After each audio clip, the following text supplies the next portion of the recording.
الحمد لله نحمده ونصلي على رسوله الكريم أما بعد فأعوذ بالله من الشيطان الرجيم بسم الله الرحمن الرحيم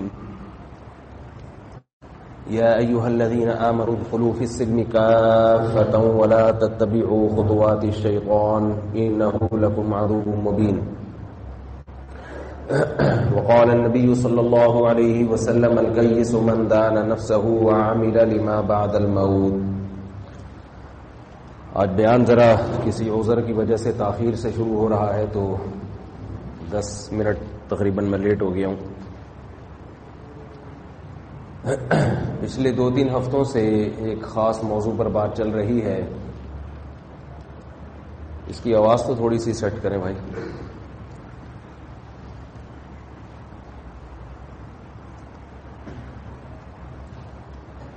پچھلے 2-3 ہفتوں سے ایک خاص موضوع پر بات چل رہی ہے کہ انسان کا جب کوئی مقصد ہوتا ہے جسے وہ سامنے رکھ کر زندگی گزارتا ہے تو اس کے اندر اللہ تعالیٰ یہ ملکہ پیدا کر دیتے ہیں کہ کیا صحیح ہے اور کیا غلط ہے. پھر ہر چیز اسے بتانی نہیں پڑتی ہے. اور اگر یہ ملکہ انسان میں پیدا نہ ہو, یہ مہارت پیدا نہ ہو, تو پھر ہر بات دلیل سے سمجھانا یہ ممکن نہیں ہے. یہ بات خوب اچھی طرح سمجھ لیجیے کہ ہر بات دلائل سے سمجھانا ممکن نہیں ہے. آج دنیا میں اس بات کا بڑا زور ہے کہ جو بھی بات کرو دلیل سے کرو, جو بھی بات کرو دلیل سے کرو. یہ بات تو درست ہے کہ ہوائی فائرنگ نہیں ہونی چاہیے, فضول باتیں نہیں ہونی چاہیے, لیکن کہیں نہ کہیں انسان کو ہتھیار ڈالنے پڑتے ہیں. جن قوموں نے قوانین وضع کیے ہیں دلائل کو سامنے رکھ کر, عقل کو سامنے رکھ کر, ان قوموں کا حال دیکھیں, ان کا حشر دیکھیں کیا ہوا. میں دعا کروں گا اللہ تعالیٰ مجھے صحیح طرح سے بات کہنے کی, سننے کی, ہم سب کو سمجھنے کی اور عمل کی توفیق عطا فرمائے. یہ موضوع بہت پیچیدہ ہے. یہ جو ہم ہر بیان سے پہلے دعا کرتے ہیں کہ اللہ تعالیٰ سمجھنے کی توفیق عطا فرمائے, یہ توفیق کیوں مانگتے ہیں؟ دیکھیں, بات تو اگر دلیل سے واضح ہے تو پھر اللہ سے مدد مانگنے کی کیا ضرورت. اور ایک مقوں والی باتیں کرتے ہوئے دیکھیں, رشیا میں جب انقلاب آیا ہے, روس میں جب انقلاب آیا ہے, مذہب مخالف انقلاب, سوشلزم کا انقلاب آیا, پوری قوم سیکولر ہو گئی, مذہب کی سے بغاوت ہو گئی, تو بہت ہی عجیب اور احمقانہ قسم کے قوانین انہوں نے وضع کیے. انہوں نے یہ کہا کہ وہاں اسمبلی میں بحث ہوئی کہ یہ جو نکاح کے لیے ہم کہتے ہیں کہ یہ خالہ ہے, یہ پھوپھی ہے, اس سے نکاح نہیں ہو سکتا, اس کی کیا دلیل ہے کہ ان سے نکاح نہیں ہو سکتا. لوگوں نے کہا بھئی غیرت کے خلاف ہے, شرم و حیا کے خلاف ہے کہ اپنے محرم رشتہ داروں سے انسان نکاح کرے. تو انہوں نے کہا بھئی محرم کیا ہوتا ہے؟ بھئی تو جواب آیا محرم وہ ہوتا ہے جس سے نکاح نہیں ہو سکتا. نکاح کس سے نہیں ہو سکتا؟ جو محرم ہے. تو یہ کیا بات ہوئی؟ یہ تو دوڑ لازم آ رہا ہے. اس کی مثال ایسے جیسے ایک آدمی سے کسی نے پوچھا آپ کہاں رہتے ہیں؟ اس نے کہا بھئی اس کے گھر کے سامنے رہتا ہوں. بھئی یہ کہاں رہتا ہے؟ کہ یہ میرے گھر کے سامنے رہتا ہے.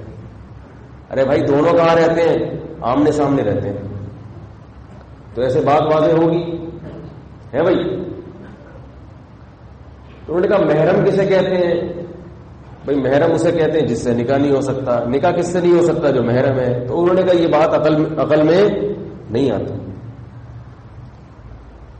تو پھر جو مذہب کو ماننے والے لوگ تھے یا جن میں کچھ مذہب کے اثرات باقی تھے, انہوں نے کہا یہ غیرت کے خلاف ہے, بہن سے نکاح, خالہ پھوپھی سے نکاح غیرت کے خلاف ہے, شرم و حیا کے خلاف ہے. تو جو عقل پرست لوگ تھے انہوں نے کہا کہ غیرت کیا ہوتی ہے بھائی, غیرت کی ڈیفینیشن کیا ہے؟ اب غیرت کی تو کوئی ڈیفینیشن نہیں ہے. غیرت وہ ہے جو ایسے موقع پہ جو چیز ہوتی ہے اس کو کیا کہتے ہیں؟ بولو بھائی. ہمیں تو یہ مسئلہ بیان کرتے ہوئے غیرت آ رہی ہے, ایسی مثالیں دیتے ہوئے شرم آ رہی ہے, لیکن ایک بات کو سمجھانے کے لیے مثال دینی پڑتی ہے. غیرت کیا ہوتی ہے؟ جو ایسی باتیں کرتے ہوئے یا یہ سوچتے ہوئے انسان میں جذبات پیدا ہوتے ہیں. تو عقل پرست لوگوں نے کہا کہ بھئی یہ تو اس لیے جذبات پیدا ہو رہے ہیں کہ ہمارے ہاں اس کا رواج نہیں ہے. جب رواج ہوگا تو یہ جذبات ختم ہو جائیں گے. اب دلائل سے جواب دے دو ان باتوں کا. دے سکتے ہو؟ ہے بھئی؟ نہیں دے سکتے. بحث برائے بحث کرتے رہو, قیامت آ جائے گی, کبھی یہ مسئلہ حل نہیں ہوگا. اس کا حل کیا ہے کہ جو اس قسم کی بےہودہ بات کرے بہن سے نکاح کے جائز ہونے کی, خالہ پھوپھی سے, اگر آپ کے پاس طاقت ہے تو اس کا سر پھوڑ دو. اگر آپ حکومت میں ہو, طاقت میں ہو, پولیس میں ہو, آپ کیا کرو, ایسے قانون کی بات کرنے والے کا کیا کرو, آپ سر پھوڑو کہ دوبارہ یہ بات نہیں ہو. بس لوط علیہ السلام یہ قوم کو سمجھا رہے تھے کہ لڑکوں سے بدفعلی مت کرو مت کرو مت کرو. وہ کہہ رہے تھے کیوں, کیا اس میں سمجھا کے تھکے. وَتَذَرُونَ مَا خَلَقَ لَكُمْ رَبُّكُمْ, بھائی اللہ نے عورت کو تمہارے لیے پیدا کیا. تو انہوں نے کہا ہمیں اس میں دلچسپی نہیں ہے. سمجھا پائے لوط علیہ السلام؟ یہاں تک کہ قوم نے کہا کہ اگر آپ کو یہ عمل پسند نہیں ہے تو جمہوریت کا نظام ہے, ساری قوم تو یہ کام کر رہی ہے, آپ اگر نہیں کر رہے, 2 4 40-50 لوگ آپ کے ساتھ ہیں جو نہیں کر رہے, تو آپ ہمارے علاقے سے نکل جاؤ. ہمیں کیوں آپ چینج کرنے کا حکم دے رہے ہیں؟ سمجھ میں آیا لوط علیہ السلام کی قوم کے؟ نہیں آیا. پھر اللہ کے عذاب کا کوڑا برسا ہے. اللہ کے عذاب کا کوڑا برسا. تو یاد رکھیے, دلائل کی دنیا میں اگر آپ ہر جگہ پڑھیں گے, یہ نہیں کہ دلائل سے بات نہیں کرنی چاہیے, دلائل کی دنیا کی بھی ایک حد ہوتی ہے, بس اس سے آگے نہیں, اس سے آگے نہیں. جہاں وحی کی تعلیمات ہوں گی, اللہ اس کے رسول کی تعلیمات ہوں گی, ان کے مقابلے میں عقل کا استعمال کریں گے تو گمراہی ہے. اور عقل اس وحی کی روشنی میں اگر استعمال ہوگی تو وہی عقل آپ کو سیدھے راستے پر لے کے جائے گی. تبھی قرآن نے جگہ جگہ عقل کے استعمال کا حکم بھی دیا. اسی لیے عقائد کی کتابوں میں, اصول فقہ کی کتابوں میں یہ بات لکھی ہے کہ عقل انسان کو سیدھا راستہ دکھاتی ہے, بشرطے کہ اس میں اللہ کی توفیق اور مدد شامل حال ہو. اس لیے جب بھی بیان کیا جاتا ہے یا ہم بار بار اللہ سے ہدایت مانگتے ہیں, اللہ سے نیک عمل کی توفیق مانگتے ہیں, اللہ سے سیدھے راستے کی توفیق مانگتے ہیں, کیونکہ اللہ کی توفیق اگر نہیں ہوتی تو انسان جتنا بڑا عقل مند ہوتا ہے نا, اتنی ہی پاگل پنے والی باتیں کرتا ہے. تو اب دیکھیں اس معاشرے کا کیا حال ہوا. تو 2 چیزیں بہت ضروری ہیں سیدھے راستے کو معلوم کرنے کے لیے, سیدھے راستے پہ چلنے کے لیے. یعنی صحیح اور غلط کی آپ کے اندر تمیز پیدا ہو جائے, آپ کو پتہ چلنے لگے کہ صحیح کیا ہے اور غلط کیا ہے. اس کے لیے کتنی چیزیں چاہیے؟ 2. اصل میں تو ایک ہی چیز چاہیے, لیکن اس ایک چیز کو حاصل کرنے کے لیے 2 چیزیں چاہیے. وہ چیز ہے تقویٰ. یا ایھا الذین آمنوا, اے ایمان والو, ان تتقوا اللہ, اگر تم تقوی اختیار کرو گے, برائیوں سے بچو گے, یجعل لکم فرقانا, تو اللہ تمہارے اندر حق اور باطل میں تمییز کی صلاحیت پیدا کر دے گا. بہت مشکل ہے بھائی, بات سمجھانا بہت مشکل. میں جب کالج کے دور میں تھا, جب کالج میں پڑھا کرتا تھا, تو ہمارے جو دوست احباب ہمارے ساتھ, ہم نے تو وہ ماحول دیکھا ہے. کالج میں تقویٰ تو ہوتا نہیں, آپ کو پتا ہے. جو تقوی والا طالب علم ہوتا ہے نا, کوئی تبلیغ میں وقت لگا رہا ہوگا یا کسی کا کسی بزرگ سے تعلق ہوگا, وہ عجیب سے ہی نظر آ رہا ہوتا ہے سب. وہ عقل مند ہوتا ہے لیکن لوگ اس کو بیوقوف سمجھ رہے ہوتے ہیں, اور جو بیوقوف ہوتے ہیں ان کو سب لوگ عقل مند سمجھ رہے ہوتے ہیں. تو ہم بھی تھے بیوقوف، لیکن ہمیں عقل مند لوگ کیا لگتے تھے؟ بیوقوف لگتے تھے. جب میں آیا حضرت مفتی رشید احمد صاحب رحمہ اللہ تعالی کی مجلس میں، تو ان کی باتیں ہمیں تھوڑی سی الگ ہی لگتی تھی. وہ باتیں کیا تھیں وہ ابھی بتاؤں گا تو بہت لمبی بات ہو جائے گی، لیکن ان کی باتیں جو تھی نا وہ فطرت کو اپیل کرتی تھیں کہ یہ ماحول سے متاثر ہو کر بات نہیں کرتے، یہ وہ بات کرتے جو بالکل سمجھ میں آ رہی ہے. بہت عجیب بات کرتے تھے وہ. تو اس سے اندازہ ہوا. پھر ہمارا جو لائف اسٹائل تھا، ہیئر اسٹائل ہی، جب کالج میں ہم لوگوں کا معمول یہ تھا کہ جو ہمارے ساتھ لڑکے جاتے تھے نا تو کنگا جیب میں ہوتا تھا. کوئی بھی کہیں بھی کوئی گاڑی نظر آئی نا اس کے گلاسز میں کھڑے ہو کر بال سیٹ کرنا شروع کر دیے. پھر آگے گئے ہیں تو کوئی موٹر سائیکل والے کا وہ گلاسز ہوتے ہیں نا پیچھے دیکھنے کے لیے، وہاں کھڑے ہو کر بال سیٹ کرنا شروع کر دیے. ہر تھوڑی دیر کے بعد کیا دیکھ رہے ہیں؟ شیشہ دیکھ رہے ہیں اور بال سیٹ کر رہے ہیں. بعد میں پتا چلا کہ یہ کیا حرکت ہے. اب آپ خود بولیں نا، مجھے پھر لوگ بولتے ہیں یہ عجیب زبان استعمال کرتے ہیں. اس کو کس قسم کی حرکت کہتے ہیں؟ چھچھوری. کیا کہتے ہیں اس کو؟ کون سا پنا کہتے ہیں؟ چھچھور پنا. یہ سائیکی ہونے کی دلیل ہوتی ہے انسان کے. زینت تو ہر شخص کا حق ہے، عورت کا بھی مرد کا بھی، ہر ایک اپنے حساب سے زینت اختیار کرتا ہے، وہ تو جائز ہے. لیکن یہ جو کنگا لے کے گھوم رہے ہیں بار بار بال سیٹ کر رہا ہے، بال یہ زینت نہیں ہے، یہ پاگل پنا ہے. یہ بے سکون ہونے کی علامت ہے کہ آپ کے اندر سکون نہیں ہے. جب انسان کے اندر سکون نہیں ہوتا تو وہ الٹی الٹی حرکتیں کرتا رہتا ہے. بات آ رہی ہے سمجھ میں کہ نہیں آ رہی؟ اتنا زیادہ اپنے آپ کو وہ ہر وقت اس کی فکر میں لگے رہنا. تو یہ آج کل جتنے بھی ہمارے ماشاءاللہ لونڈے لپاڑے معذرت کے ساتھ ان کو آپ دیکھیں، ٹوپی نہیں پہنتے نماز میں، بالوں کی کا اسٹائل خراب نہ ہو جائے. بال پیچھے رکھیں، ٹوپی پہنے، بنا لیا کرے کنگے سے، بس الجھے ہوئے بال نہ ہو، الجھی زلفیں نہ ہو. اور بعضوں کی تو الجھی کی زلفیں فیشن ہے. چند سال پہلے ایک لینگویج سینٹر میں میرا جانا ہوا، چند دن میں نے کلاسز لی، پھر میں بھاگ گیا وہاں سے. میں نے کہا تو عجیب ہی ماحول ہے یہاں کا. تو وہاں لڑکے کیا کرتے تھے، کیونکہ وہاں لڑکیاں بھی پڑھتی تھی، ایک رو میں بیٹھتی تھی، تو لڑکوں کا عجیب اسٹائل، شرٹ کے کالر اوپر کیے ہوئے ہیں، کالر جو ہے اوپر، بال بکھرے ہوئے، منہ دھلا ہوا نہیں ہے، اور عجیب سا دیوانہ بن کے نا بالکل جیسے میں پاگل ہوں. تو میں نے کہا یہ شو مارنے کا کون سا طریقہ ہے بھائی؟ یہ بھی ایک اسٹائل ہے دکھانے کے لیے لڑکیوں کو یا لڑکوں کو، دنیا کو دکھانے کے لیے کہ میں کیا ہوں، میں عجیب سا ہوں. کیا خیال ہے؟ سلیقے والے تو سبھی ہوتے ہیں، تو میں تھوڑا سا ڈفرینٹ نظر آؤں. میں کیا ہوں؟ عجیب سا ہوں، دیوانہ ہوں، یا کچھ پینے پلانے کا شوق ہے. بس بات کریں گے تو چہرے کے ایکسپریشن الٹے سیدھے گھمائیں گے، اسٹائل بنائیں گے.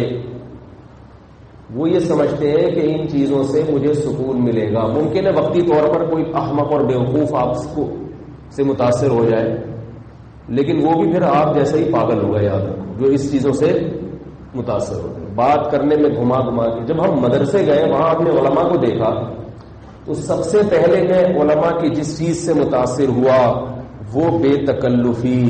ان کے بات چیت کے اسٹائل میں، بات چیت کے انداز میں، ہنسنے بولنے میں تکلف نظر نہیں ہے. نہ ان کا فیشن تکلف والا تھا، نہ بالوں کا کوئی مخصوص اسٹائل تھا. بال ایسے بنائے، بس کنگھی سے کر لیے، ختم ہو گئی. کپڑے اس طریقے کے صاف ستھرے، میلے کچیلے نہیں ہوئے، بہترین صاف ستھرے کپڑے پہنے، اچھے سے جوتے پہنے، پالش کی، بس نہ کافی. اتنا کیا ہے؟ کافی. اور اسی میں بڑے چہرے ان کے نورانی لگتے تھے. نہ ہل رہے ہیں، نہ کندھے گھما رہے ہیں. آج کل آپ دیکھیں بعض لوگ بات کرتے ہیں تو ہل زیادہ رہے ہوتے ہیں اور بات کم کر رہے ہوتے ہیں، صرف باڈی لینگویج کے ذریعے شو مارنے کے لیے کہ ہمارا اسٹائل ہے یہ. لیکن اچھے پھر بھی ہمیں تو نہیں لگ رہے ہوتے، پتہ نہیں لوگوں کو لگتے. فنکاری اور اداکاری یاد رکھو یہ ایک عیب ہے، اس کو آج ایک کمال کے طور پر پیش کیا جاتا ہے.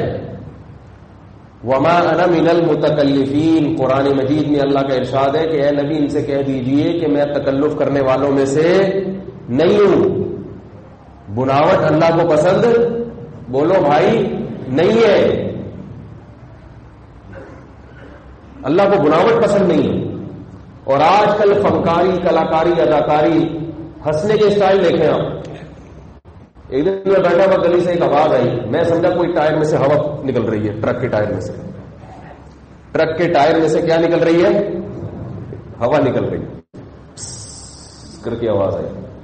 جب باہر جا کے دیکھا تو پتا چلا ہوا نہیں نکل رہی تھی، یہ ابھی ہنسنے کے لیے سیلف لے رہے. گاڑی کو سیلف اسٹارٹ ہوتی ہے نا تو پہلے کھی کھی کھی کی آواز آتی ہے پہلے، تو اس طرح سے ابھی یہ کیا کر رہے ہیں؟ تیار ہو رہے، بھی ہنسے نہیں ہیں، ریہرسل ہو رہی ہے ہنسی کی، تھوڑی دیر میں ہنسیں گے. پھر وہ عجیب سی کھی کر کے میں کیا یہاں آپ کو بتاؤں. حالانکہ وہ ان کا نیچرل طریقہ نہیں ہے، بس وہ یہ شو کرنے کے لیے کہ مجھے بہت ہنسی آ رہی ہے. تو ہم جب علماء کی مجلس میں گئے، بزرگ بیٹھے، ہم نے ان کے ہنسنے کا طریقہ بھی دیکھا، ان کے بات چیت کرنے کا طریقہ بھی دیکھا، تو بڑا اچھا لگا. اور سب سے بڑی بات یہ کہ ان کی زندگیوں میں سکون دیکھا، حالانکہ وہ سارا دن مصروف رہتے ہیں. ہم نے دیکھا کہ نہ یہ ٹی وی دیکھتے ہیں، نہ یہ کرکٹ کے میچز دیکھتے ہیں، نہ یہ فلمیں دیکھتے ہیں، نہ یہ سانپ والا کھیلتے ہیں ویڈیو گیم. صحیح ہے نا؟ ٹھیک ہے، نہ کوئی اور ویڈیو گیم کھیل رہے ہیں، اور نہ جناب کوئی پروگرام نہیں دیکھ رہے. تھوڑا بہت اتنی محفل ہوتی تھی کہ بھئی کسی نے لطیفہ سنا دیا، یا کسی نے کوئی ہنسی مذاق کی بات کر لی، یا تھوڑا سا کوئی ڈرامہ کر کے دکھا دیا کسی نے، تو بس اس سے زیادہ نہیں. لیکن ان کے چہروں پہ جو سکون تھا، اطمینان تھا، اور سارا دن مصروف بھی ہے، کام بھی علمی، بڑے خوش قسم کے کام. ایسا لگتا تھا کہ آسمان سے سکینت نازل ہو گئی. کوئی ملنے آیا کرتا تھا ہم سے تو وہ کہتا تھا یہاں سکون بہت ہے. کیا ہے یہاں جو اتنا سکون مل رہا ہے؟ میں کہتا تھا یہاں سکون اس لیے کہ یہاں انٹرٹینمنٹ کی کوئی مصنوعی چیز، بولو بھائی، تفریح کے لیے مصنوعی چیزیں یہاں پر نہیں ہیں. یہ نیچرل لائف ہے، اس زندگی پر ہے جس زندگی پر اللہ نے ہمیں چلنے کا حکم دیا. یہ اس پہ سیدھے سیدھے چل رہے ہیں، اس پہ چلنے کی برکت ہے. دنیا کی محبت نہیں ہے. جب دنیا کی محبت ہوتی ہے انسان کے دل میں تو سوچتا رہتا ہے ہر وقت یا کل کیا ہوگا، کل کی فکر ہے نہیں. بھائی جس اللہ نے آج کھلایا وہ کل بھی کھلائے گا. اور اپنے کاموں میں لگے ہوئے، دین کے کام میں لگے رہو. کھلانے والا کون ہے؟ اللہ ہے. اور استغنا ہے، استغنا دین کی ایک صورت ہوتی ہے، شکل، اور دین کی ایک روح ہوتی ہے، روح. تقویٰ جو ہے نا، تقویٰ یہ صرف شکل و صورت کو صحیح کر لینے کا نام نہیں ہے. شکل و صورت بھی اس میں داخل ہے، لیکن تقوی کا جو محل ہے، جو مقام ہے، وہ دل ہے، دل. ایک صاحب میرے پاس آئے، بڑا نورانی چہرہ ان کا، تہجد گزار، 5 وقت نماز کے پابند، بہت مالدار تھے. کہنے لگے دل میں سکون نہیں ہے. میں نے کہا کیوں، کوئی پریشانی ہے، کوئی مالی پریشانی ہے؟ کہہ رہے نہیں، میری تو بہت بڑی فیکٹری ہے، بہت دولت ہے، اللہ نے مجھے بڑا پیسہ دیا ہے. میں نے کہا پھر کوئی بیماری ہے؟ کہہ رہے نہیں، بیماری بھی نہیں. کہہ رہے پتہ نہیں کیوں سکون نہیں ہے. میں نے کہا میں بتاؤں کیوں سکون نہیں ہے. آپ کے پاس پیسہ ہے، جیب میں بھی ہے، ساتھ ساتھ دل میں بھی ہے. پیسہ جیب میں ہونے کے ساتھ ساتھ، بولتے کیوں نہیں بھائی؟ جیب میں ہو تو ٹھیک ہے، دل میں نہیں ہونا چاہیے. کشتی کے اوپر بیٹھو گے، کشتی پانی کے اوپر رہے گی تو فائدہ پہنچائے گی. کشتی کے اندر پانی آنا شروع ہو گیا تو فائدے کے بجائے کیا ہوگا؟ نقصان ہوگا نا. تو میں نے کہا یہ جو پیسہ آپ کے دل کے اندر ہے نا، اس کو دل سے نکالو.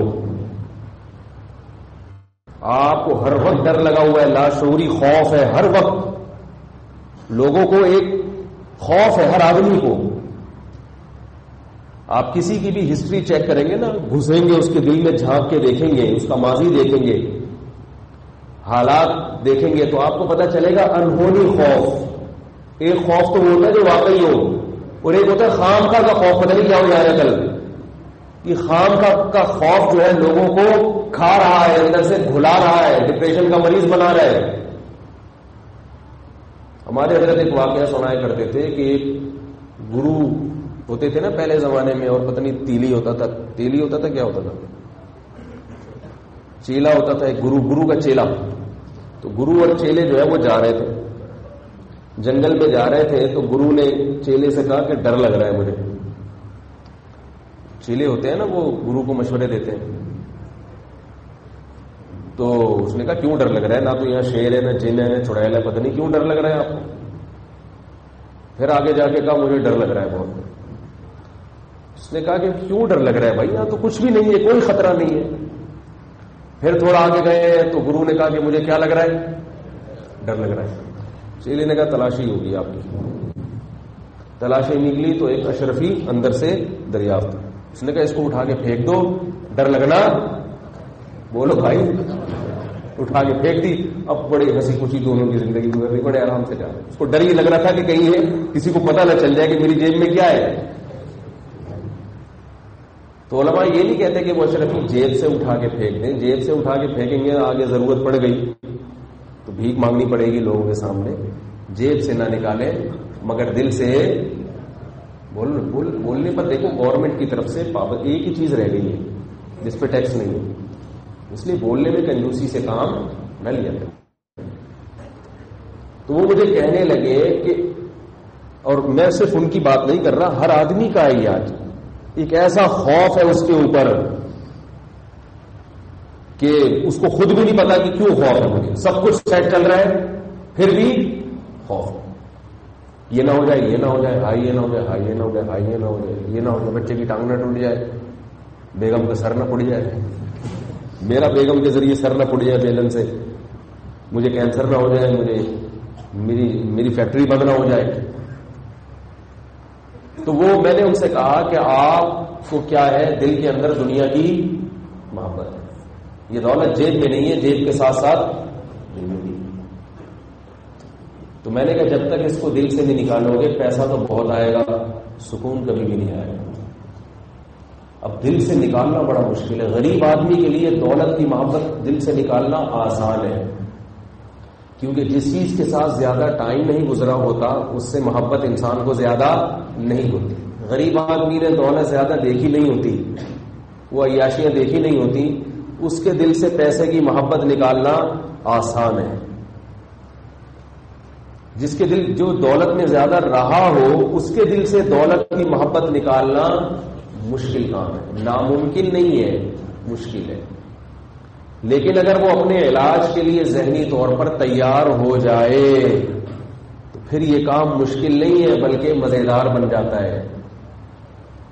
دولت کی محبت نکالنے کے بہت سارے طریقے ہیں, وہ تو ہر آدمی کے اپنے حالات ہوتے ہیں, اہل اللہ کو بتائے جاتے ہیں, وہ آپ کو مشورہ دیں گے یہ کرو یہ نہیں کرو. اہل اللہ سے ایک بات یاد آئی ہے کہ اہل اللہ کا مطلب واقعی اللہ والے لوگ ہوتے ہیں جن سے اصلاحی تعلق رکھا جاتا ہے. آج کل ہر آدمی کو جس کو بھی خلافت ملی بھی ہو لوگ اس سے بیعت ہو جاتے ہیں, جا کے بہت پہنچے ہوئے ہیں. خلافتیں آج کل ایسے بٹ رہی ہیں جیسے مزاروں پہ لنگر بٹ رہے ہوتے ہیں. مجھے لوگ آگے بتاتے ہیں وہ فلاں بزرگ کے خلیفہ ہیں حضرت بہت. میں نے کہا ہوں گے بھائی, اچھا گمان رکھنا چاہیے. تو حضرت آپ لوگوں کو مشورہ دیں کہ ان سے بیعت ہو جائے. میں نے کہا یہ میں نہیں کروں گا, یہ کام میں نہیں کروں گا کہ کسی کو مشورہ دوں کہ فلاں سے بیعت ہو جائے, فلاں سے بیعت ہو جائے. اس کے لیے بہت سوچا جاتا ہے, سمجھا جاتا ہے, کیونکہ ہماری جو خانقاہیں, یہ میں نہیں کہہ رہا, ہم نے بڑے بڑے بزرگوں سے یہ بات سنی ہے. میں کہوں گا تو چھوٹا منہ بڑی بات, میری کیا اوقات ہے. ہماری جو خانقاہیں چند ایک کو چھوڑ کر, سب نہیں چند ایک کو چھوڑ کر, ہم نے بڑوں سے سنا ہے کہ وہ خانقاہیں خامخواہیں بن گئی ہیں. خلافت ملتی ہے نا تو خلیفہ صاحب مٹھائی تقسیم کر رہے ہوتے ہیں, مجھے خلافت مل گئی, اور خلیفے کا مطلب سمجھا جاتا ہے اب وہ نظریں اتارے گا آپ کی, اب وہ آپ کو تعویذ دے گا, اب وہ آپ کے گھر کے مسائل حل کرے گا. اس سے بیچارے سے اپنے مسائل حل نہیں ہو رہے, اب وہ آپ کے گھریلو مسائل حل کرے گا. اب وہ آپ کے سر پہ ہاتھ رکھے گا تو آپ اگر گنجے ہیں تو بال نکل آئیں گے. یہ پیر و مرشد کا یہ مطلب سمجھا جاتا ہے. اور آپ اس کے پاس بیٹھیں گے تو لاشعوری طور پر کچھ عجیب سی چیزیں ہونا شروع ہو جائیں گی, اور قیامت میں آپ کی کیا کر دے گا, وہ بخشش کر دے گا. کوئی معیار ہی نہیں ہے. پھر وہ جو وظائف بتائے گا وہ والے وظائف بڑے ٹائٹ وظائف ہوں گے, جو قرآن و سنت نے بتائے ہیں وہ والے نہیں کرنے. وہ وظائف جو ہوں گے نا وہ ٹیکنیکل قسم کے ہوں گے, اس سے کچھ خاص چیزیں ملیں گی. تو اور جس کا اس سے اصلاحی تعلق نہیں ہوگا وہ جہنم میں جائے گا. یہ بھی ہوتا ہے کہ جس کا ہمارے شیخ سے اصلاحی تعلق نہیں ہے, کیونکہ ہمارے شیخ و مرشد ہی ہے دنیا میں جو سب سے زیادہ نیک ہے, لہذا کوئی تبلیغ سے جڑے گا یا ویسے ہی دین پر ہے بغیر کسی شیخ کے, سیدھے راستے پہ اتفاق سے چل پڑا وہ, اس کا چلنا معتبر نہیں ہے, کیونکہ ان کا تو کسی سے بیعت ہی نہیں ہے, وہ تو سیدھے راستے پہ آ ہی نہیں سکتا. تو یہ سارے غلو اور مبالغہ آرائی ہیں جو خام خواہوں میں خانقاہ کو ہمارے حضرت فرمایا کرتے تھے کیا ہے. تو اس لیے کسی سے اصلاحی تعلق کے لیے شہرت نہ دیکھو. یہ میں پہلے وہ والی بات مکمل کر لوں, پھر یہ آپ مجھے بتائیں اس پر, تاکہ جو میرا اصل مضمون ہے کہ رہ نہ جائے, کہ اصلاحی تعلق کے لیے کیا چیزیں دیکھنا ضروری ہے. یہ میں بتاؤں گا, وہ جو میں اصل بات نہ رہ جائے. تو میں عرض کر رہا تھا کہ کسی حقیقی اللہ والے سے تعلق قائم کیا جاتا ہے تو وہ اصل بتاتے ہیں کہ آپ کے دل سے دنیا کی محبت کیسے نکلے گی. اصل تو وہ ہے, لیکن جب تک وہ نہیں ہے تو ایک بخار کسی کو بھی ہو تو پیناڈول سب کے لیے کام آتی ہے کہ نہیں آتی. بھائی ڈاکٹر کہتا ہے اس کو 2 گولی پیناڈول تو کھلا, پھر اسپتال لے آنا, پھر دیکھیں گے بخار ہوا کیوں. تو وہ پیناڈول ہے وہ تو سبھی کھا سکتے ہیں, اس سے دولت کی محبت کی جو شدت ہے, جو 104 بخار ہے وہ 99-98 پہ نہیں بھی آیا تو کم از کم 100 پہ آ ہی جائے گا. ٹیمپریچر کم انشاءاللہ ہو جائے گا, برف کی سلیں ہٹانی پڑ جائیں گی, ورنہ بہت زیادہ بخار ہوتا ہے نا 106 تک پہنچتا ہے, برف کی سلوں پہ لٹانا پڑتا ہے. اتنا ہوگا کہ کلینک خود اپنے پاؤں پہ چل کے جا سکیں. تو اس کا 2 چیزیں سوچنے کی ہوتی ہیں, 2 کام کرنے کے ہوتے ہیں. ایک تو سوچنے کی ہے اور ایک عمل کرنے کا ہے. اب آپ کہیں گے بھائی عمل کا چھوڑو, سوچنے کا بتا دو. سوچنے میں تو کچھ خرچ نہیں ہو رہا نا, کیا خیال ہے. تو صرف سوچنے سے کام نہیں چلے گا, ایک کام ایسا ہے جو کرنا بھی پڑے گا. سوچنے کا کام پہلے بتا دیتا ہوں. سوچنا یہ ہے روزانہ 5 سے 10 منٹ بیٹھ کر یہ سوچنا ہے, اپنے نفس سے خطاب کرنا ہے اپنے آپ کو. دوسروں کو تو سارا دن بیٹھ کے سمجھاتے رہتے ہیں نا, ابے یہ کر لے, ابے یوں کیا کر, ابے تم یہ ملک میں غلط ہو رہا ہے, وہ فلاں تنظیم نے یہ بیان دیا, اس کے لیڈر نے یہ غلط بیانی سے کام لیا, مہنگائی بڑھ رہی ہے, پولیس کو دیکھو کیا کر رہی ہے, فوج کو دیکھو کیا کر رہی ہے. سارا دن بیٹھ کے دوسروں کے عیب ہم نکالتے رہتے ہیں. تو رات کو یا صبح کسی بھی وقت 5-10 منٹ بیٹھ کے اپنے عیب نکال لیں کہ ابے تبے کر کے بات کرنی ہے. آپ تمیز سے بات کرو گے, کوئی بھی آج کے زمانے میں وہ بھائی کوئی تمیز سے بات سمجھتا ہے. اپنے آپ سے جب بات کرو تو کیسے, ابے تبے کر کے. بولے تو بھائی تو 30 سال کا ہو گیا, تو 40 سال کا ہو گیا, کہ مرے گا نہیں ہے. ایسے کس سے بات کرنی ہے, ابا کو نہ سمجھانا شروع کر دیں اس سے. اپنے آپ کو بھائی تو 30 کا ہو گیا, 40 کا ہو گیا, رہ کتنے گئے, 20 رہ گئے, 30 رہ گئے, بہت زیادہ. کتنا ٹائم لگتا ہے زندگی گزرنے میں. ایسے کھٹ کھٹ کھٹ دن گزر رہے ہیں. بقرعید آتی ہے, دوبارہ فوراً بقرعید. رمضان ابھی گزرا تھا, دوبارہ رمضان کی بہاریں آنا شروع. ایسے ٹھک ٹھک زندگی گزر رہی ہے. یہ جو گھڑی میں سیکنڈ کی آواز ہوتی ہے نا, ٹک ٹک ٹک, اس کو بیٹھ کے سنا کریں. دیتا ہے تجھے فریاد غافل ہے منادی. وہ کیا ہے اگلا مصرع, ایک سمت زندگی کی, ایک گھڑی کی پتنی ایک اور گھٹا دی, کچھ اس طرح کا شعر ہے کہ یہ جو گھڑیال ہے نا گھڑی, اس کی جو ٹک ٹک ہے یہ آپ کو اصل میں میسج دے رہی ہے کہ تمہاری زندگی ٹک ٹک کر کے کم ہو رہی ہے، ٹک ٹک ٹک. جتنے لاکھ کروڑ سیکنڈ لے کر آئے تھے وہ سیکنڈ ایک ایک کم کر کے کیا ہو رہے ہیں؟ ختم. وہ سیکنڈ دوبارہ واپس نہیں آئے گا.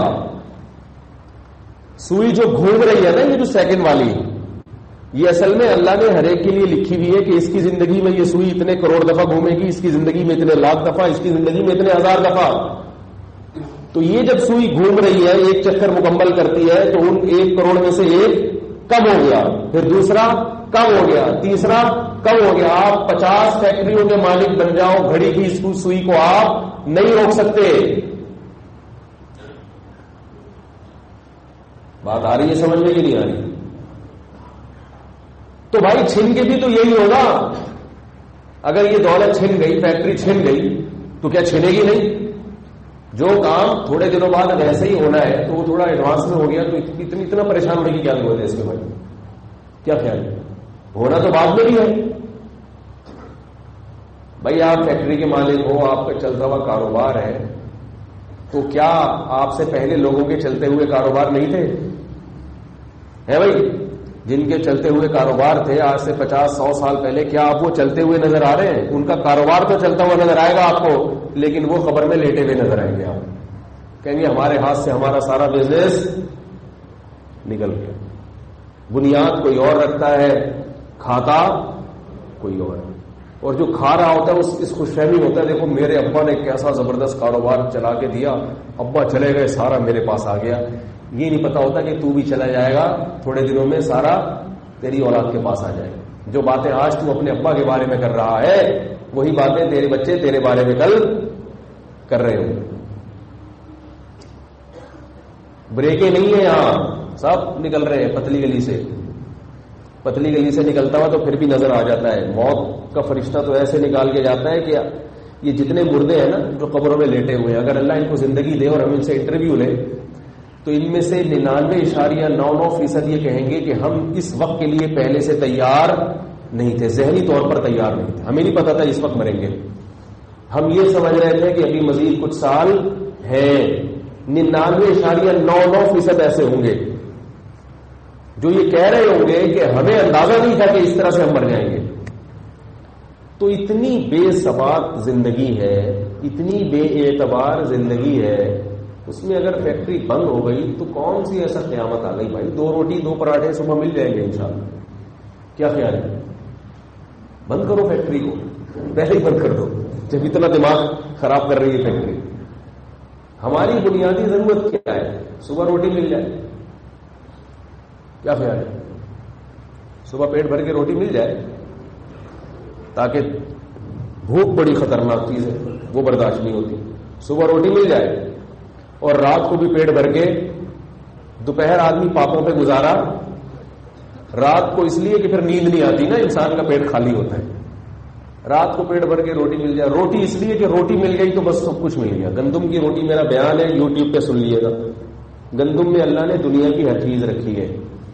جس کو گندم کی روٹی مل گئی اس میں کسی چیز کی کمی نہیں ہوتی. تو رات کو وہ روٹی مل گئی، سونے کے لیے اچھی جگہ مل جائے جہاں نیند آ جائے، مچھروں سے حفاظت ہو، نیند آ جائے آرام سے. کیونکہ نیند نہیں آئے گی تو صبح پھر دماغ خراب ہوگا. آرام سے گھوڑے بیچ کے سو جائے، صبح لڑائی لے کے اٹھے، مزہ نہ آئے پیسے واپس. اللہ کا بڑا فضل ہے، ہمیں تو بڑا مزہ آتا ہے جب ہم سوتے ہیں، نیند پوری ہوتی ہے، صبح اٹھتے ہیں. کیا مزہ آتا ہے قاری صاحب، فجر میں آتا ہے کہ نہیں آتا؟ ایسے دماغ تازہ ہوتا ہے. اور کیا چاہیے بھائی، اور کیا چاہیے؟ صحابہ کرام کا تو ایسی غربت کی حالت تھی. ایک صحابی کی زندگی گزر رہی تھی ایک لنگوٹ میں، اوپر پہننے کا کرتا بھی نہیں تھا، اسی میں بڑے مزے سے زندگی گزار رہے اور شادی بھی کر رہے ہیں. اس میں صحیح بخاری کی حدیث ہے، نبی کے پاس ہے میری اس خاتون سے شادی کرا دیں. توکل کر رہے ہیں کہ بھائی جو اللہ مجھے کھلا رہا ہے تو 2 روٹی اور دے دے گا، اب کماؤں گا تو انشاءاللہ جب بیوی آئی ہے تو اس کا خرچہ بھی. دنیا دار آدمی بیچارہ ساری زندگی یہی سوچتے سوچتے یہ 2 بھی کیوں ہو گئے بچے، ان کی فیسیں، تیسرا ہو گیا تو ہائے وہ بھی میری فیکٹری نہ کھا لے، ہائے یہ نہ کر دے، تربیت نہیں ہو سکے گی. اپنے آپ کو اللہ پہ توکل نہ ہونے کی وجہ سے خدا کی قسم اپنی خاندان اور فیملی سسٹم کی کو برباد کر دیا، واٹ لگا دی اس کی. ابھی BBC کی ایک رپورٹ آئی ہے لندن کے بارے میں کہ وہاں تنہائی کا شکار ہونے والے لوگ، ان کے لیے گورنمنٹ سوچ رہی ہے کہ کیا کریں ایسے لوگوں کا جو تنہائی کا شکار ہے. جوان ہوتے ہیں تو دوستی بھی ہوتی ہے، تھوڑی سی جب گورا بوڑھا ہوتا ہے تو اولاد تو ہوتی نہیں، ایک آدھ بچہ اتفاق سے پیدا ہو گیا تھا تو پھر کوئی فیملی نہیں ہے. جب اولاد زیادہ نہیں ہے تو چاچے مامے بھی نہیں ہوں گے، کیونکہ دادا کی بھی جب اولاد نہیں تھی تو نہ چاچے ہیں، نہ بچوں کے مامے ہیں، نہ بہن ہے، نہ بھائی ہے. جب اولاد نہیں ہے تو نہ داماد ہے، نہ بہو ہے، نہ پوتے ہیں، نہ نواسے ہیں. پورا خاندان تو بچہ بنتا ہی بچوں سے ہے. تو آپ جا کے BBC کی رپورٹ ذرا سرچ کریں نیٹ پر، اس میں دکھائے وحشت زدہ بوڑھے کئی مہینے گزر جاتے ہیں، ان کو بندہ دیکھنے کو نہیں ملتا. کبھی کسی کو پکڑ کے بٹھایا وہ اس کے ساتھ لیڈو کھیل رہا ہے، کبھی کسی کو بوڑھے نے پکڑ کے بٹھایا چل میرے ساتھ کیرم بورڈ کھیل لے. تحدیث کے نعمت کے طور پہ بتا رہا ہوں، اللہ نظر بد سے بچائے. میں جب کنوارا تھا مجھے اپنی وہ زندگی بھی یاد ہے. جمعرات کو گھر آیا کرتا تھا مدرسے سے اکیلا، کیونکہ مولوی بن گئے تھے تو دوستیاں یاریاں بھی ختم. بڑی وحشت ہوتی تھی، تنہائی ہوتی تھی. میں نے نکاح کیا، لوگوں نے کہا کہ بچے دو ہی اچھے. میں اس فلسفے کو الحمدللہ شروع سے نہیں مانتا. میں کہتا ہوں وہ عقل جو قرآن و سنت کے خلاف ہے نا آپ کو تباہ کر دے گی. لوگوں نے کہا تم مولوی ہو، تمہاری تو آمدنی تھوڑی سی ہوگی، مولویوں کی تنخواہیں کتنی ہوتی ہیں، تمہارے اگر اولاد زیادہ پیدا ہو گئی کہاں سے کھلاؤ گے. میں نے کہا جس خدا نے مجھے کھلایا ہے وہ میری اولاد کو بھی انشاءاللہ کھلائے گا. نہ شادیوں میں بریک لگی ہماری اور نہ بچوں کی گروتھ میں کوئی بریک لگی. آج میں ان لوگوں پہ ترس کھاتا ہوں جو مجھے مشورے دیتے تھے، ان کی اپنی زندگی کیسی گزر رہی ہے. اور مجھے اپنے بارے میں یہ ڈر ہوتا ہے کہ کہیں اللہ کی ناشکری نہ ہو جائے. تنہائی کے علاوہ سب کچھ ہے، تنہائی نہیں ہے، تنہائی نہیں ہے. الحمدللہ کہیں سفر سے واپس آتا ہوں تو بچوں کی ایک ماشاءاللہ فوج ہوتی ہے. لوگ کہتے ہیں اتنے بچے کیسے پلتے ہیں. آؤ کبھی ہمارے گھر بیٹھ کے دیکھو، آپ کو پتا چلے گا کیسے پلتے ہیں. خام خا کی آپ نے ٹینشنیں اپنے اوپر. بچہ ماں باپ کو پالتا ہے. جن کے گھر بچے نہیں ہیں ان کے ماں باپ کی زندگی دیکھو جا کے. میں نے بچوں سے سیکھا ہے کہ والدین بچوں کو نہیں پالتے، بچے والدین کو پالتے ہیں. بچے والدین کو خوش رکھنے میں معاون اور مددگار بنتے ہیں. بچے تو خود ہی پلتے ہیں اور بچے سائنسدان ہوتے ہیں. وہ سیکھنے کا عنصر بھی خود ہے، بس ان کو برے ماحول سے بچا لو. ورنہ بچہ تو نیک ہی پیدا ہوتا ہے. حدیث میں آتا ہے کل مولود یولد علی الفطرہ، فرمایا ہر بچہ اسلام پر پیدا ہوتا ہے. فاباہ یہودانہ او ینصرانہ او یمجسانہ، والدین اور ماحول اس کو برا بنا دیتے. کیا مطلب؟ برے ماحول سے بچاؤ. بس برے اسکول میں نہ ڈالو جہاں موسیقی سکھائی جا رہی ہے، لڑکیوں سے دوستیاں سکھائی جا رہی ہیں، بوائے فرینڈ بنائے جا رہے ہیں، بچے آ کے موبائل میں آپ کے بچوں کو فلمیں دکھا رہے ہیں. ایسے اسکول میں چاہے کتنی اچھی تعلیم ہو لعنت بھیج دو ایسے اسکولوں میں. ماں باپ کہتے ہیں ہمارے بچے ہمارا احترام نہیں کرتے. میں کہتا ہوں آپ نے جس اسکول میں داخل کیا میں انگلش تو آ جائے گی، اس کو احترام نہیں آئے گا. تعلیم بھی آئے گی مگر احترام نہیں آئے گا اسے.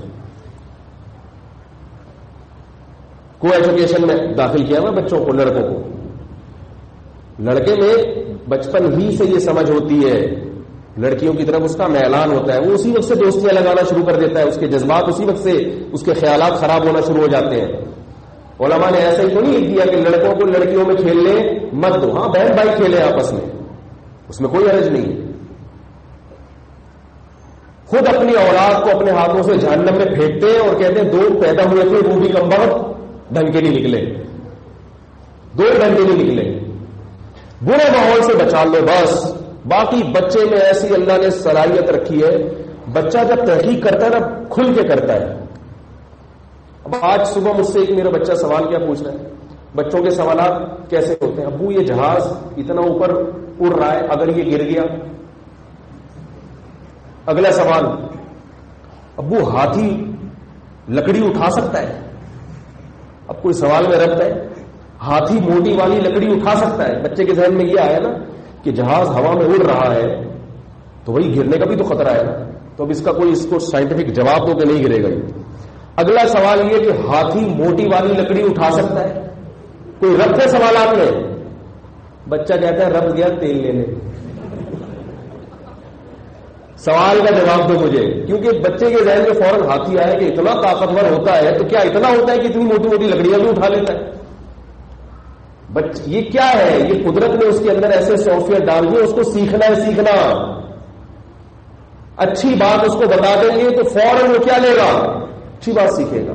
بری بات بتا دیں گے بغیر کسی ترتیب اور ربط کے برائی سیکھنا شروع کر دے گا.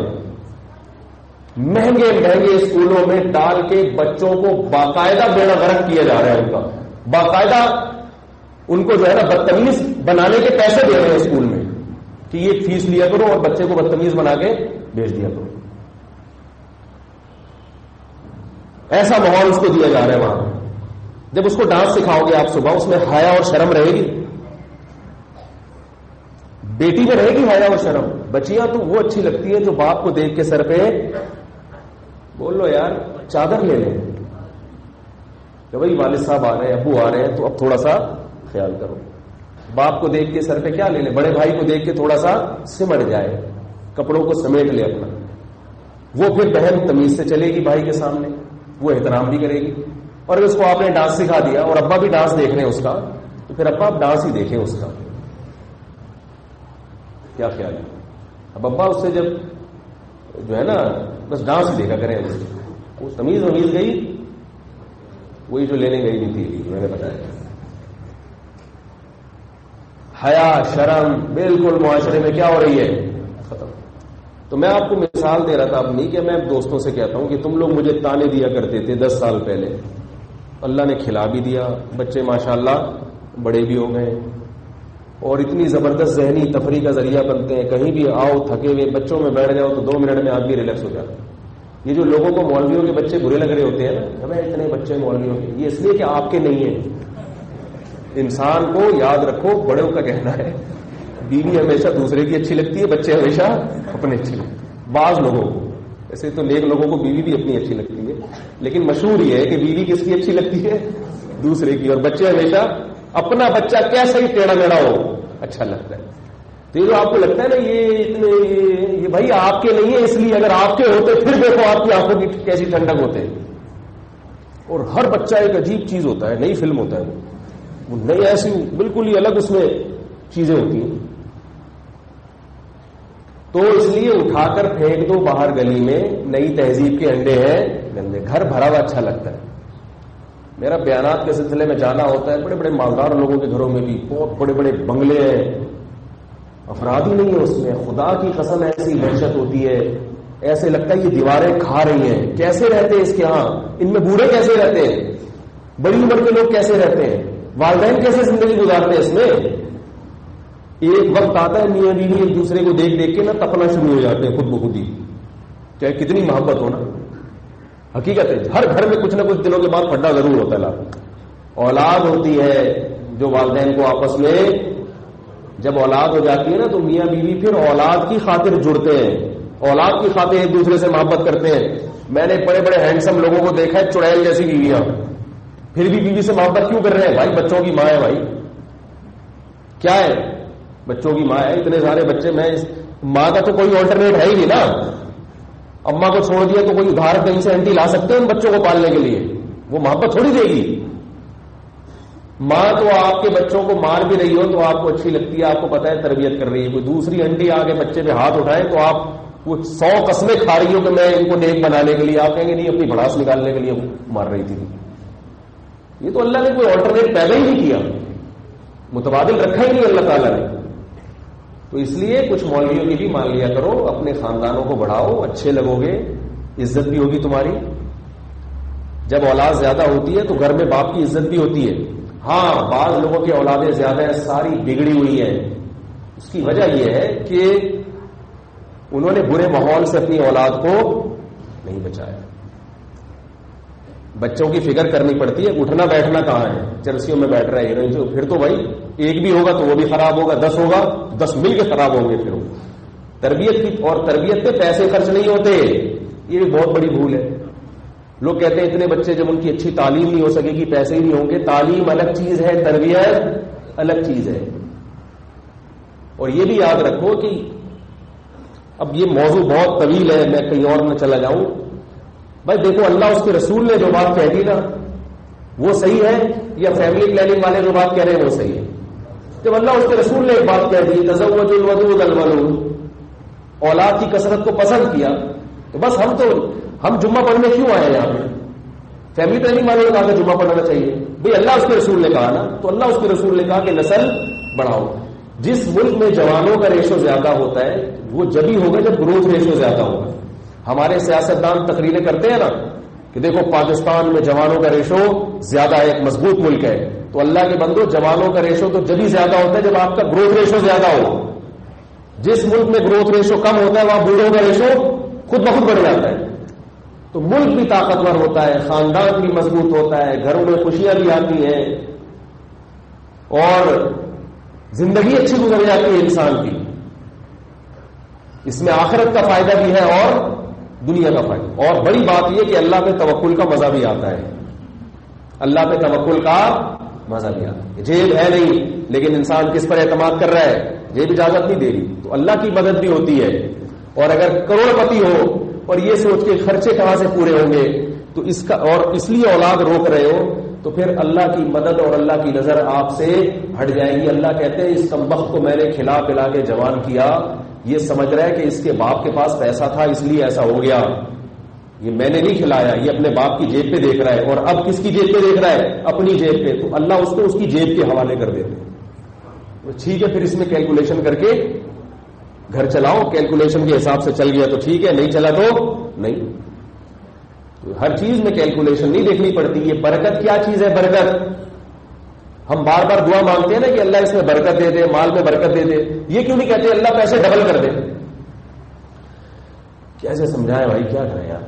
او بھائی، اللہ سے کبھی جو رزق مانگا جاتا ہے یوں نہیں مانگا جاتا کہ اللہ یہ پیسہ ڈبل کر دے، اللہ میری 50,000 تنخواہ کو 1,00,000 کر دے. کبھی کسی بزرگ کو یہ سنا کہ آپ کے یوں دعا مانگ رہا ہو اللہ یہ 1,00,000 کماتا ہے کہ اس کو 2,00,000 دے دے؟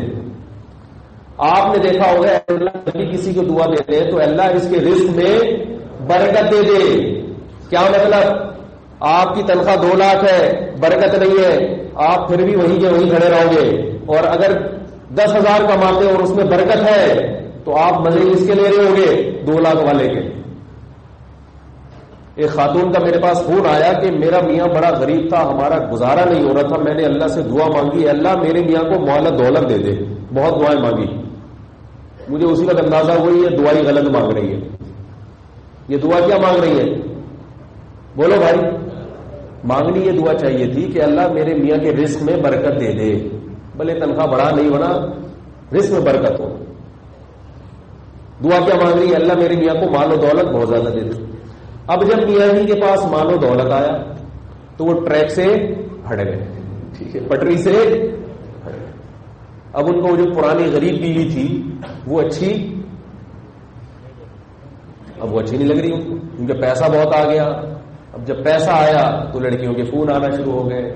ربن جب دیکھا کہ یہاں ربن ہے، پرفیوم بہت مہنگا ہے، گھڑی بڑی مہنگی ہے، موبائل بہت مہنگی ہے. جب آفس جاتے تھے تو ظاہر ہے آفس میں جو لڑکیاں کام کرتی تھیں وہ دیکھتی تھی گھڑی بہت میری اتنی مہنگی نہیں ہے جو میں یوں اشارہ کر رہا ہوں، گھڑی بڑی مہنگی ہے، چشمہ بڑا اچھا لگا ہوا ہے، اور یہ بھائی سوٹ بوٹ اور گاڑی دیکھو. تو وہ بالآخر آہستہ آہستہ کیا ہوا؟ پھسل گئے. اب جب پھسل گئے تو بیگم کو محبت ہی نہیں دے رہے، اس کو ٹائم ہی نہیں دے رہے. وہ خاتون کہہ رہی ہے میرا میاں کیا ہو گیا، اس سے تو وہ غریب ہی اچھے تھے، اس سے تو وہ عادی ہو گیا شراب کباب کا، برائیوں کا. میں نے کہا آپ نے دعائی غلط مانگی تھی، پیسہ آ گیا اس کے پاس اب دیکھو. اور میں نے کہا غم نہ کریں، تھوڑے دن میں یہ وہیں آ جائے گا دوبارہ، تھوڑے دن میں یہ اسی مقام پہ واپس آ کے. کیونکہ جب پیسے کا یہ والا استعمال ہوتا ہے نا تو اکثر رپورٹ یہی ہے. وہ میں واقعہ سناتا ہوں نا. ایک آدمی اپنی گرل فرینڈ کو لے کے ہوٹل گیا اور کہنے لگا اللہ کے نام پہ 2 دودھ پتی دے دو. ایک اس نے کہا دوسری کس کے لیے؟ ہوٹل والے کو. اس نے کہا اپنی گرل فرینڈ کے لیے. اللہ کے نام پہ دے دے، پیسے نہیں ہوتے. اس نے کہا کمبخت، جب تو اتنا غریب ہے تو گرل فرینڈ کیوں رکھی ہوئی ہے؟ کہہ رہے رکھ کے غریب ہوا ہوں، غریب ہو کے نہیں رکھی ہے. جب رکھی تھی تو پھر یہ حالت نہیں تھی. اس حالت تک رکھنے کے بعد پہنچا. تو اللہ کی طرف سے برکت کا مطلب کیا ہے؟ دیکھو بارش کے پانی میں اللہ نے برکت رکھی ہے, عام پانی میں برکت نہیں ہے. قرآن میں آتا ہے نا ہم آسمان سے بارش والا پانی برساتے ہیں, برکت والا پانی. عام پانی آپ زمین کو سیراب کرو, کھاد الگ سے ڈالنی پڑتی ہے. بارش کا پانی کہیں گھاس لگانے کے لیے کیسے پاپڑ ملنے پڑتے ہیں نا.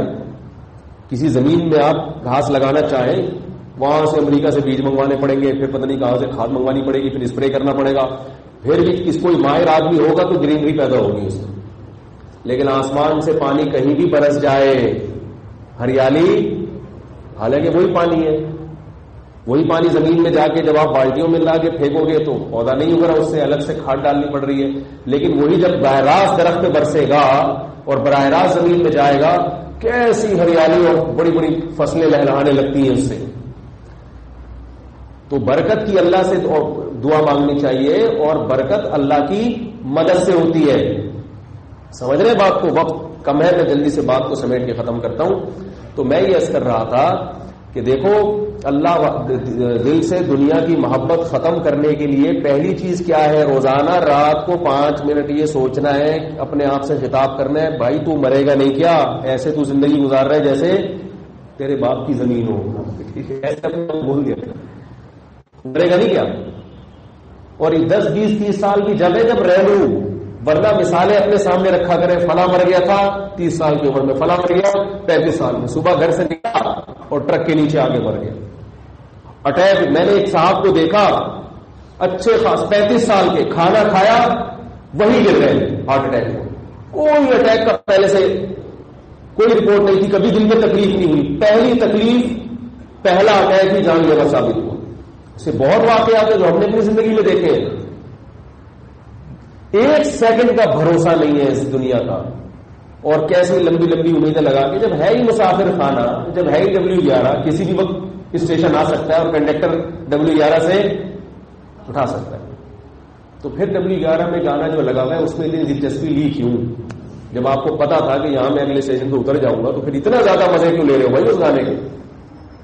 اتنے زیادہ کیوں مزے لے رہے ہو؟ تو یہ بات بار بار سوچنی چاہیے کہ یہ ذہن میں گوشت پوش میں پیوست ہو جائے کہ بھائی رہنے کی جگہ ہے ہی نہیں, مرنا ہے مرنا ہے مرنا ہے مرنا ہے مرنا. ایک دم سے نہیں ہوگا, 1-1.5 سال کے بعد جا کے یہ آپ کے دماغ میں یہ بات پیوست ہو جائے گی اور آپ کی زندگی مزے سے گزرنا شروع. دوسرا کام کیا کرنا ہے؟ اس مال کو اللہ کی راہ میں خرچ کریں, اور اتنا خرچ کریں کہ دل تھوڑا سا جلے. یہ نہیں کہ چلنی پکڑا دی, وہ وائپر لے کے جو ہوتا ہے نا سگنل پہ جو شیشہ صاف کر رہا ہوتا ہے گاڑی کا, اس کو 5 روپے دے دیے, اس کو 20 کا گلا بس نوٹ پکڑا دیا. اس سے کام نہیں چلتا. یہ بھی کریں لیکن اس سے مزہ نہیں آئے گا. سمجھ میں آ رہی بات؟ مزہ جب آئے گا, کڑک کڑک گڈی نکالی, کسی مسجد میں دے دی, مدرسے میں دے دی, غریب کو دے دیا, کسی اچھے ٹرسٹ میں جمع کرا دی, یا اپنے سامنے غریبوں کو کھلا دیا. اتنا اماؤنٹ نکلے کہ اندر سے تھوڑا سا بولو بھائی ہلے, یہ کیا ہو رہا ہے. آپ صلی اللہ علیہ وسلم نے فرمایا, یہ حدیث سنا کے بعد ختم کرتا ہوں, کہ بہترین صدقہ وہ ہے ان تکون صحیحا شحیحا, کہ تم صحت مند ہو, ابھی مرنے کا اسباب کی دنیا میں چانس نہ ہو. بڑھاپا آ گیا, مرنے والا ہے نا, صحت مند ہے, پتہ ہے ابھی کھانے پینے کے مزے, صحت ہوتی ہے تو مزے ہوتے ہیں نا کھانے پینے کے. شحیحن, شحیحن کا مطلب طبیعت میں کنجوسی بھی ہو, دل نہ چاہ رہا ہو مال خرچ کرنے کا. تخشل فقر, اور یہ بھی ڈر ہو کہ اگر خرچ کر دیا تو مستقبل میں غربت بھی آ سکتی ہے. وتأمل الغنا, اور یہ بھی ہے کہ اگر خرچ نہیں کیا تو اس پیسے سے مزید پیسہ بھی کما سکتا ہوں. یہ 4 کیفیات ہو, پھر اللہ کی راہ میں مال خرچ کرو گے تو آپ نے فرمایا سب سے بولو بھائی بہترین صدقہ ہے, جو آج کل ہم لوگوں سے ہوتا نہیں. تو یہ والا کریں گے تو ایسے نکلے گا جیسے کھرچ کھرچ کے نا نوٹ نکل رہے ہوں گے. قائد اعظم دل سے, یہ جو لوگ کہتے ہیں نا قائد اعظم سے بہت محبت ہے, تو یہ وہ والے قائد اعظم نہیں جنہوں نے پاکستان بنایا, یہ وہ قائد اعظم سے محبت ہے جو 5000 کے نوٹ پہ بنے ہوتے ہیں اور پوچھ رہے ہوتے ہیں کہ کم وقتوں تمہیں شرم نہیں آتی, اس لیے بنایا تھا میں نے یہ نوٹ. وہ ہم سے پوچھ رہے ہوتے ہیں. تو اور اللہ نے قرآن مجید میں بتایا کہ جو اپنے تثبیتا من انفسہم اپنی اصلاح کے لیے اللہ کی راہ میں مال خرچ کرتے ہیں, اللہ ان سے خوش ہوتا ہے. تو خرچ کرنا سیکھیں. کچھ بھی نہیں ہوگا, مریں گے نہیں انشاءاللہ, کچھ بھی نہیں ہوگا. کوئی نہیں مر, صدقہ کرنے والا آج تک نہیں مرا, ہاں اس کا نشان باقی رہ جاتا ہے, اس کے اثرات باقی. مرتا ہے تو لوگ بہت مرتے ہیں اس کے پیچھے, لوگ روتے ہیں. کتنے لوگ ہیں جن کے جنازے اٹھتے ہیں تو کتنے غریبوں کے چولہے بند ہو جاتے ہیں اس سے. تو اس لیے خرچ کرنا سیکھیں گے تو آہستہ آہستہ دل سے دنیا کی محبت. بولے کوئی بات نہیں یار, مجھے تو صبح دو روٹی چاہیے نا, مل جائے گی, یہ فلاں کو دے دیا تو کچھ نہیں ہو رہا, کوئی مرا نہیں. شیطان جب آگے کہے نا کیا کر رہا ہے, کچھ نہیں ہوتا. شیطان کہے گا نا کیا کر رہا ہے بھائی, مولوی صاحب کا تو نے بیان سن لیا اور تو ایک دم سے عجیب سا ہو گیا ہے بھائی. تو شیطان سے بولے مروں گا نہیں, صبح ناشتے میں انڈا بھی ملے گا انشاءاللہ اور پراٹھا بھی ملے گا, اللہ نے چاہا تو ملے گا, مکھن بھی ملے گا, ڈبل روٹی بھی ملے گی, گیس بجلی کا بل بھی انشاءاللہ آدھا. اتنا تو ظاہر رکھنا ہے بچا کے, جو ضروری خرچے ہیں وہ تو اللہ نے کہا کہ پورے کرو.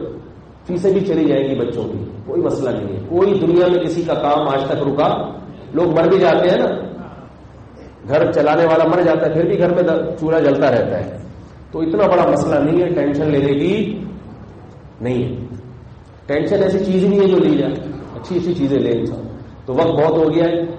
ابھی آپ کو معلوم ہے کہ آج سے تبلیغی اجتماع بھی شروع ہوا ہے, تو میں اسی طرف رہا تھا. بیان کا موضوع میرا یہی تھا کہ میں وہاں آؤں گا صحبت اس نیک لوگوں کی صحبت پر, لیکن وقت کافی زیادہ ہو گیا. تو دعا کے بعد میں 2-4 منٹ آپ کے لوں گا, جس دوران چندہ ہو رہا ہوتا ہے. ٹھیک ہے نا, سمجھ لیں بات, چندہ ہو رہا ہوتا ہے اس دوران آپ سنتیں نہ پڑھا کریں. بے شک باہر چلے جائیں گے, سنتیں پڑھنے کا نقصان یہ ہوتا ہے کہ جو بیچارے وہ, اور یہ چندہ میرے کہنے سے نہیں لیتے. لوگ سمجھتے ہیں کہ میں نے ان کو کہا ہے کہ آپ چندہ لیا کریں پھر مجھے دے دیا کریں, میں گھر لے جاؤں گا سر. تو یہ مسجد کا میرے یہاں آنے سے پہلے معمول ہے. تو میں نے تو ان حضرات کو منع کیا تھا یہ چندہ نہ لیا کریں, تو انہوں نے بتایا کہ نہیں لیتے تو مسجد کے مصارف پورے نہیں ہوتے. یہ ان کی رپورٹیں جو آپ کے سامنے پیش کر رہا ہوں میں. تو یہ حضرات بتاتے ہیں کہ بھئی اگر سنتوں کے لیے لوگ کھڑے ہو جاتے ہیں تو ہمارے لیے وہاں سے گزرنا مشکل ہو جاتا ہے. تو 2-4 منٹ ٹھہر جایا کریں, اس کے بعد سنتیں پڑھ لیا کریں. ٹھیک ہے, اللہ تعالیٰ سمجھنے کی عمل کی توفیق عطا فرمائے.